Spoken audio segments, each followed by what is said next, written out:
राधे राधे दोस्तों, आपका हमारे चैनल भक्ति सरोवर में हार्दिक स्वागत है। हिंदू धर्म का प्राचीन ग्रंथ वेद है। वेद शब्द की उत्पत्ति वास्तव में संस्कृत भाषा के शब्द विद से हुई है, जिसका अर्थ है जानना। कहा जाए तो वेद का शाब्दिक अर्थ ज्ञान का जानना होता है। हिंदू धार्मिक ग्रंथों में इस बात के प्रमाण हैं कि वेदों की रचनाकार स्वयं भगवान ब्रह्मा हैं। उन्होंने इन वेदों के ज्ञान तपस्या में लीन अंगिरा, आदित्य, अग्नि और वायु ऋषियों को दिया था। इसके बाद पीढ़ी दर पीढ़ी वेदों का ज्ञान चलता रहा। वेद ऐसे ग्रंथ हैं जो ब्रह्मांड के ज्ञान विज्ञान की विद्या प्रदान करते हैं। वेदों को सरलता से पढ़ने और याद रखने के लिए उन्हें 4 भागों में विभाजित किया गया है: ऋग्वेद, यजुर्वेद, सामवेद, अथर्ववेद। इनमें से ऋग्वेद एक ऐसा वेद है जिसमें से अन्य 3 वेदों का निर्माण किया गया है। आज मैं आपको अपनी वीडियो के माध्यम से प्रथम वेद ऋग्वेद की जानकारी देने जा रही हूँ। ऋग्वेद दुनिया का प्रथम ग्रंथ और धर्म ग्रंथ है। ऋग्वेद की रचना का श्रेय किसी एक ऋषि को नहीं जाता और ना ही इसकी रचना की निश्चित अवधि तय है। इसमें वायु चिकित्सा, हवन चिकित्सा, जल चिकित्सा, सौर चिकित्सा की जानकारी दी गई है। इसमें ही सभी देवी देवताओं की स्तुति का भी ज्ञान मिलता है। वैदिक ज्ञान के अधिकांश जैसे योग, ध्यान, मंत्र और आयुर्वेद का ज्ञान भी इसी में मिलता है। ऋग्वेद में स्तुति वैदिक संस्कृत में लिखी हुई है। प्रत्येक स्तुति में लगभग संस्कृत में 10 पंक्तियां हैं। ऋग्वेद में ही च्यवन ऋषि को पुनः युवा करने की कथा का भी वर्णन है।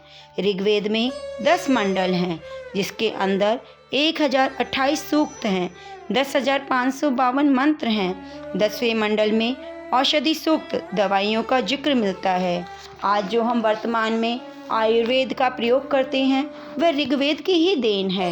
इन औषधियों की संख्या 125 बताई गई है, जो हमें 107 जगहों पर मिलती हैं। ऋग्वेद के प्रथम मंडल के रचयिता अनेक ऋषि हैं, जबकि द्वितीय मंडल के गिस्सम्य, तृतीय के विश्वामित्र, चतुर्थ के वामदेव, पंचम के अत्रि, षष्ठम के भारद्वाज, सप्तम के वशिष्ठ और अष्टम के कण्व व अंगिरा, नवम व दशम के अनेक ऋषि हुए।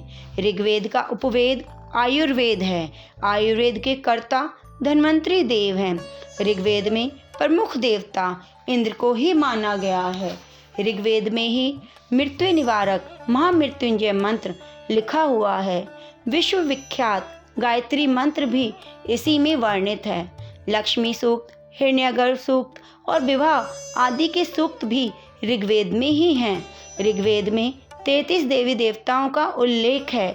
इंद्र को सर्वमान्य और सबसे अधिक शक्तिशाली देवताओं में माना गया है।